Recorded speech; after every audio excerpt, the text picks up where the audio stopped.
All right, what is up, guys? This is a little bit different from my usual videos. Number one, I'm very bored at work on a Saturday, so I thought I would shoot this video. I've already made the blog post for these pictures, and I figured if I shot the video, I could edit it while I'm bored here and then upload it and stuff. Also, I just noticed this is the DJI Action 4. And I just noticed that there was a software update that says that it will drastically increase the quality in frame rates at 30 frames per second or lower. And I'm shooting in 4K 30, so you can tell me if this looks drastically increased in quality compared to standard DJI Action 4 videos. I don't know. We'll see. But at any rate, the main point of this video is that I got some more film back. I got some Aurora 800, and it's the first roll of that I've shot, and it's the first roll that I've shot through the Olympus OM2N with the 50mm 1.4 lens that I picked up on eBay. And I gotta say, this is so far probably my favorite film. Like, this combination just looks fantastic. So I'm gonna just get to the pictures. I'm reading on my website.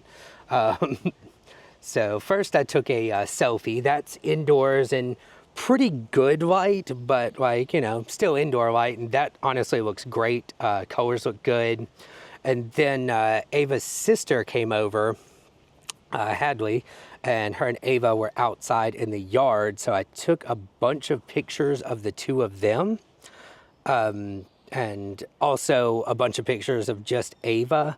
And they all look pretty damn good. Like, I just love the colors and the overall look. The combination of that lens and this film is just fantastic. The one of Ava eating cream cheese is particularly nice. And also the one where she's in a blue t-shirt sitting at the bar, like the colors in that one are just absolutely fantastic. These are completely unedited from the developer, which was Mpix. I've used them for the last couple of rolls.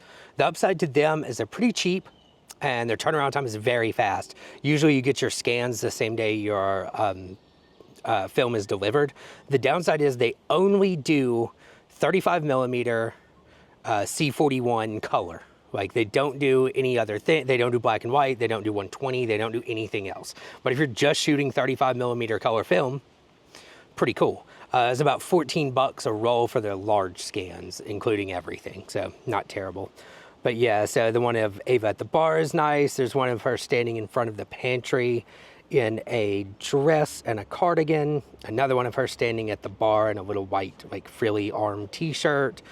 All of these are like pretty good. You can tell on the one of her and Hadley standing in the hallway that it's kind of hitting the limits of what I should really be shooting indoors handheld, because it's a little bit soft, and that's not the lens, and I don't think it's focus. I think it's just that was probably at like 1/30th, 1/15th, something like that, and that's just kind of the ragged edge of, you know, you kind of get used to these digital cameras that the ISO will just basically keep going. You know, I've got mine capped, but honestly, I think on the X106, I've got my max ISO on the setting that I use for like indoor low light set to like 6400 or something.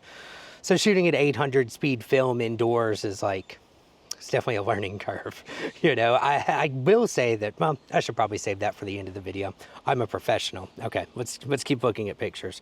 I got a few. One of my favorites off of the roll is one that I was leaving for work one morning, and it was kind of like hazy, foggy anyway, and I shot a picture just looking down my street, and it's got like the trees hanging over and the sun coming up and shooting through the trees, and on this film, it just looks absolutely amazing.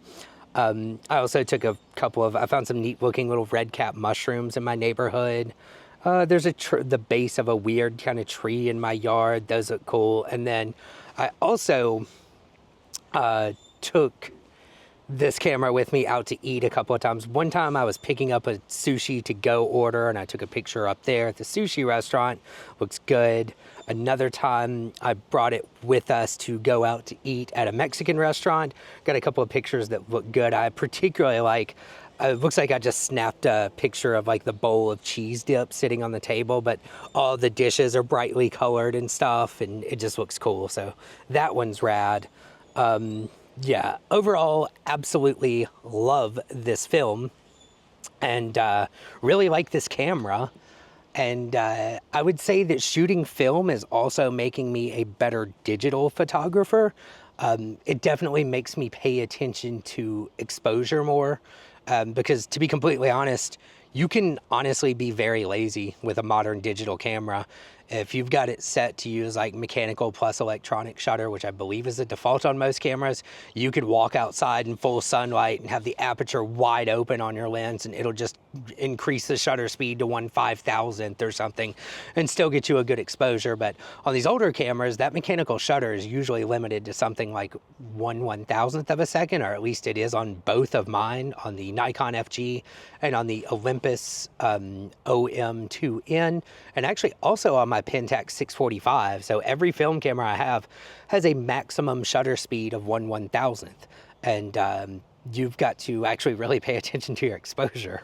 If you, same deal with like the other way around. If I'm an aperture priority, which I usually am on a digital camera, and I've been outside and I'm shooting at like 5.6 or something like that, I can totally walk inside and like, yeah, I might notice that my shutter speed's kind of low. I'm like, oh, I was shooting at 1/30th or something, or 1/20th or 1/15th, but it'll still get a usable picture. Whereas that pretty much doesn't work like that with the film camera. You've got to expose it like pretty close to properly. And I found that making sure I'm exposing properly, even on the digital cameras, makes my digital photos come out better.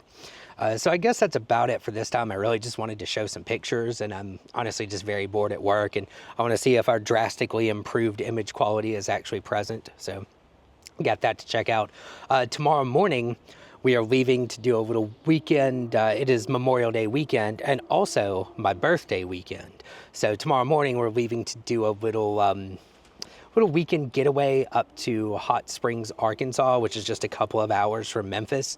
And I'm going to take all of the cameras, basically. I think I'm leaving the Pentax at home, but I'm taking both of the 35 millimeters. I'm taking a bunch of film. I got some Cinestill 400. I got some Fuji Color 200. I got more rolls of this Aurora 800. I'm taking the X106. I'm taking the XS20. I'm taking this Action 4. I'm taking the Osmo Pocket 3. I'm taking everything. So I should have just a massive amount of cameras, pictures, videos, all kinds of stuff in about a week or so. So I guess that pretty much sums it up for this time, and I'll post those pictures shortly.